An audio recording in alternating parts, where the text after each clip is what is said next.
Hi everyone, कैसे हैं आप सब। मैं हूं आपकी ट्रेंडी टीचर। आप लोगों के लिए लेकर आई हूं पीआरटी के लिए चैप्टर 2। चलिए, चैप्टर 2 का नाम जैसा कि आप देख चुके हैं, कंटेम्प्रेरी इंडियन सोसाइटी। इसमें क्या होता है, हम जितनी चीज़ें जो आपका पहले था, किस तरह की पढ़ाई थी, किस तरह की इंडियन सोसाइटी थी, और जो बाद में चेंजेस आए वो इसमें हम पढ़ने वाले हैं। आप देख सकते हैं, इसे 2 पार्ट में करेंगे। ये देखिए, रिपीटेटिव पीवाईक्यू पे जितनी चीज़ें आ रखी हैं वो सारी मैंने इसमें ऐड की हैं, क्योंकि जिसमें आप कंफ्यूज होते हैं। देखिए, आपका कास्ट सिस्टम में देखिए, मैं इसके अकॉर्डिंग हमने किया। ये आपका शूद्र वैश्य वाला, ठीक है। आपके कोठारी कमीशन, ये क्या क्या थे इसके।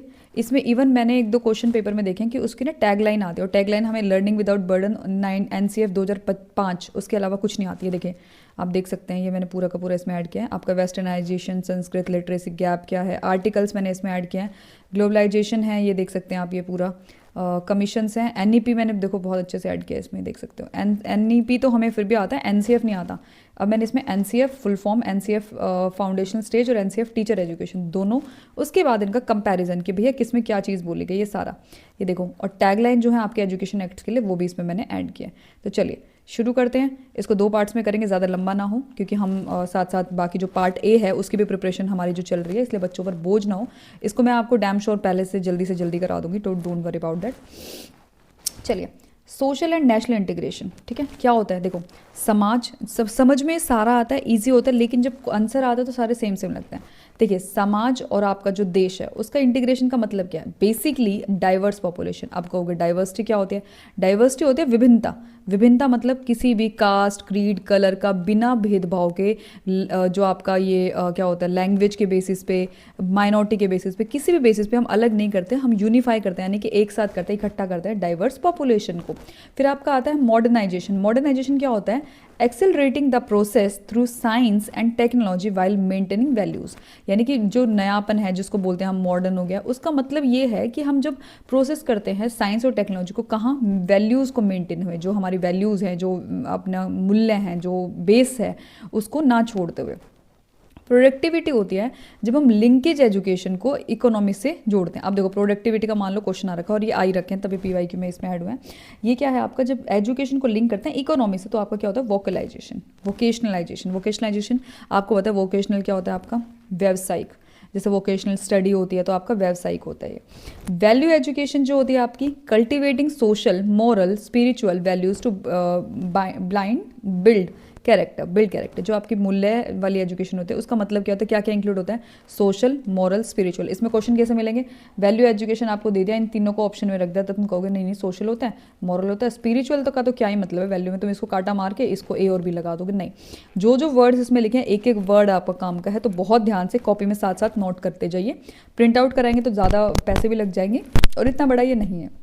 चलिए आ जाओ, देख सकते हैं आप। संस्कृताइजेशन जो है आपका, ये बेसिकली सोशल मोबिलिटी है, जहाँ पे लोअर कास्ट जो है आपका, लोअर कास्ट जो है आपका अडॉप्ट करते हैं हायर कास्ट के रिचुअल्स, इसको संस्कृताइजेशन बोलते हैं। यूनिटी इन डाइवर्सिटी हम देख चुके हैं। एक फ्रेज है जो आपका जवाहरलाल नेहरू ने दिया था, in the discovery of India.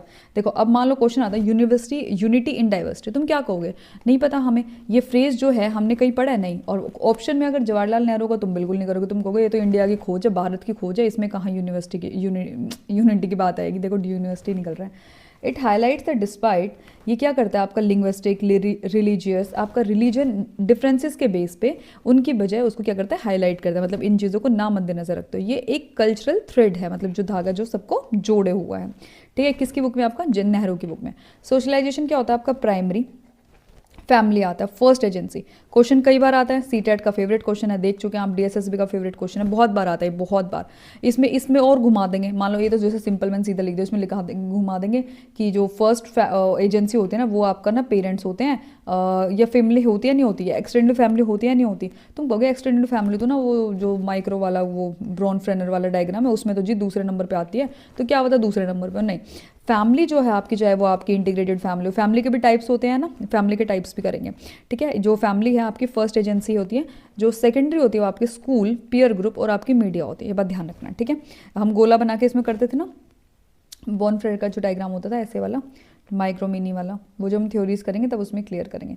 ये देखो, ब्राह्मण आपका होता है प्राइस्ड टॉप पे, ठीक है। फिर आते हैं क्षत्रिय, क्षत्रिय ये वाले आपके योद्धा और किंग, इनको क्षत्रिय बोलते हैं। वैश्य में आपके आते हैं मर्चेंट्स और आपके लैंड ओनर्स, ठीक है। शूद्र, ऐसे वाले शूद्र, ये वाले शूद्र, इसमें क्या आता है कॉमनर्स, पीजेंट और आपका सर्वेंट्स आते हैं शूद्र में। और फिर जो लास्ट में नीचे आते हैं अनटचेबल, आउटकास्ट या आउट ऑफ कास्ट, जिसको हम स्वीपर या फिर लेटरिन क्लीनर भी बोलते हैं, ठीक है। नेक्स्ट आइए, की एजुकेशनल फ्रेमवर्क एंड पॉलिसीज़, ठीक है। अब देखो, अब ये आपके कंटेम्प्रेरी पिलर्स हैं। अगली जो नेक्स्ट मैं पीपीटी या ये लेके आऊँगी, इसमें ना कोशिश करूँगी ज़्यादा से ज़्यादा इमेजेस हों, ताकि इमेजेस के थ्रू आप अच्छे से समझ पाएँ, ठीक है। कोठारी कमीशन क्या है, 1964 से 1966 तक। इनका फेमस कोट क्या है, ये आप पढ़ चुके हैं, बहुत बार आता है, the destiny of India is now being shaped in her classroom, यानी कि जो इंडिया की जो आगे की डेस्टिनी है, जो उसकी किस्मत है, वो क्या है, अभी के जो क्लासरूम्स है उसमें क्या हो रही है, शेप हो रही है। यानी कि आप लोग जब टीचर्स बनेंगे तो आप ऐसे स्टूडेंट्स को क्रिएट करेंगे जो आपका देश का भविष्य बने, और ये बेसिकली कॉमन स्कूल सिस्टम के लिए है, ठीक है। फिर है आरटी एक्ट 2009। आपको पता है इसमें जो है आपका ये 6 to 14 ईयर्स तक कंपलसरी एजुकेशन है, फ्री एंड कंपलसरी एजुकेशन।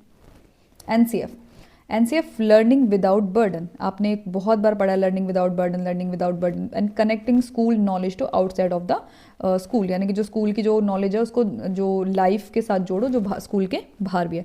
इसका कुछ ऐसा होता है ना, फियर्ड से कुछ याद करते हैं, मुझे बताना इसके 5 जो पिलर्स हैं, उन पिलर्स के नाम कमेंट करेंगे आप। पिलर्स देखो साथ साथ करोगे ना तभी काम होगा, ऐसे सोचोगे चलो बाद में देख लूंगा, तो साथ साथ अभी देखो मैंने आपको बोला पिलर, आप देखोगे, गूगल करोगे, आता है तो वैसे लिखोगे, वरना गूगल करके लिखोगे। वो 5 नाम जो लिखोगे ना आप मेरे कहने से, वो 5 नाम आप कभी नहीं भूल सकते, बात ध्यान रखना।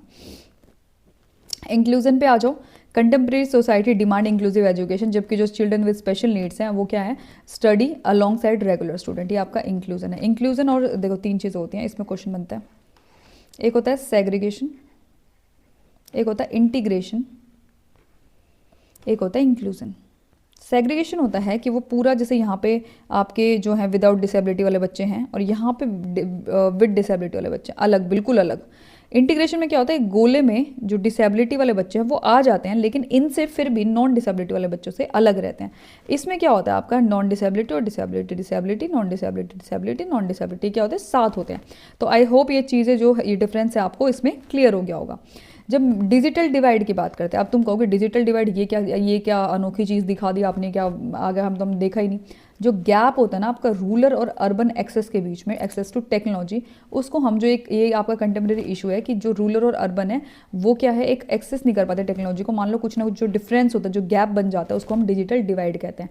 अब मान लो कोई शहर का बच्चा है ना, उसके पास लैपटॉप है, अब मैं आप लोगों को बोलूँगी जी ये मेरे को ना पीपीटी बना के दो इस चीज़ पे, तुम 5 मिनट में मुझे पीपीटी बना के दे दोगे, लो मैम टॉपिक आपने दिया था हमने कर दिया।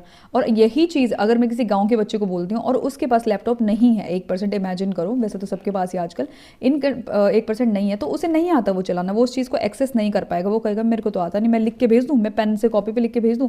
तो जो ये डिफरेंस है ना, जो ये गैप है आपका, वो क्या है, डिजिटल डिवाइड, ठीक है। जेंडर सेंसिटाइजेशन, अब बताओ सेंसिटाइजेशन क्या होता है, क्वेश्चन कई बार आपका आता है। अब जिसने क्वेश्चंस देखे हैं ना वो प्लीज़ एक बार कमेंट करके ये बता दो, हाँ मैडम ऐसे क्वेश्चन आते हैं, तो मुझे अच्छा लगेगा कि हाँ तुम लोगों को समझ आ रहा है, तुम लोगों को याद आ रहा है कि क्या है। पिंक कलर से करूँगी, देखो एक होता है आपका स्टीरियोटाइप है ना, दूसरा क्या होता है आपका डिफरेंस, जेंडर डिफरेंस, और तीसरा आपका सेंसिटाइजेशन, ठीक है। स्टीरियोटाइप होता है आपका जो हम बना लेते हैं, वहम जो हम मन में बना लेते हैं।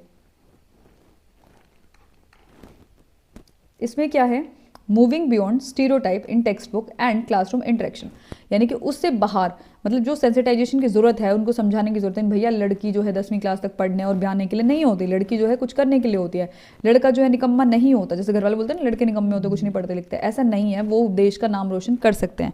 ये सारी चीज़ें क्या हैं आपका, ठीक है। आपका बियॉन्ड स्टीरियोटाइप यानी कि उससे बाहर। स्टीरियोटाइप आपका होता है जो आपका भेदभाव होता है, जो हम सोच में रखते हैं कि ये टास्क जो है लड़के के लिए, ये टास्क जो है लड़की के लिए, जो हमने स्पेसिफाई किया है, समाज ने स्पेसिफाई किया है, वो आपका स्टीरियोटाइप है। जैसे बोलते हैं ना ये तो बहुत ही स्टीरियोटाइप की है यार, ये कैसी है, जैसे आपकी कोई किसी के घर गया, आप किसी की दादी नानी बोलते अरे लड़कियां ऐसे कपड़े नहीं पहनती, ये नहीं करती, वो नहीं करती, तो जो उस टाइप की सोच है वो आपके स्टीरियोटाइप में आती है।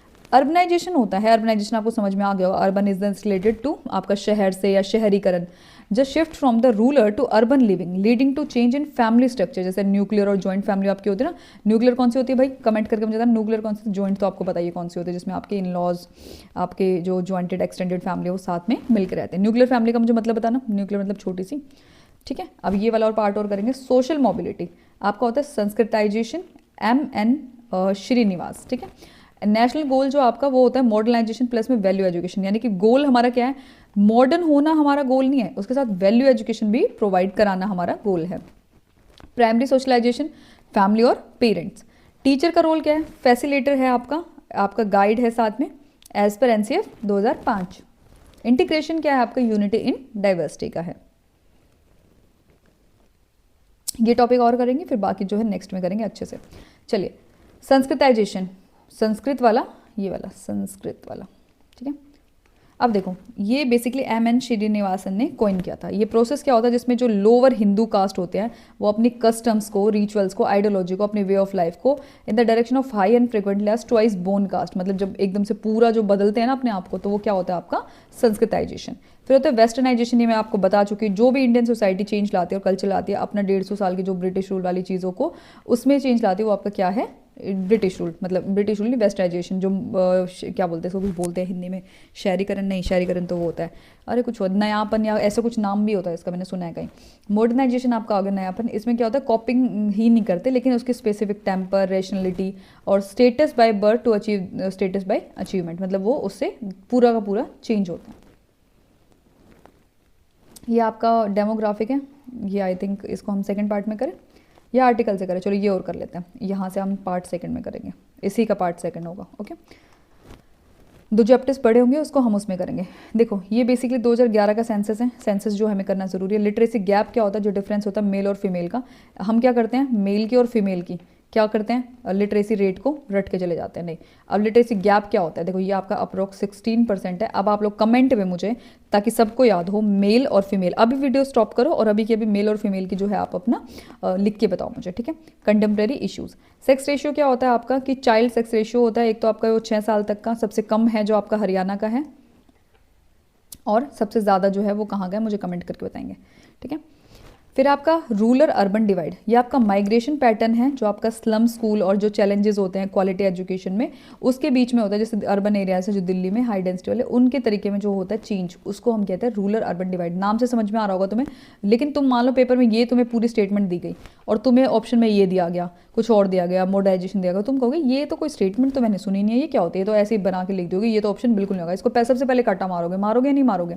इस तरीके की जो चीज़ें होती हैं वो हमारे किस में जाएंगे, रूरल अर्बन डिवाइड। तो ये हमारा जो था कंटेम्प्रेरी इंडिया का पार्ट था। नेक्स्ट पार्ट में हम आर्टिकल्स करने वाले हैं, आपका NCF करने वाले हैं, NCF फाउंडेशन स्टेज, आपका टीचर एजुकेशन, और आपका NEP 2020, और साथ में हम टैगलाइंस करने वाले हैं सारी की सारी जो आपकी एक्ट्स हैं उनके। तो चलिए मिलते हैं नेक्स्ट वीडियो में। छोटी वीडियो इसलिए रखिए ताकि आप इजीली देख सके, उसको लिख सके, उसको याद कर सके।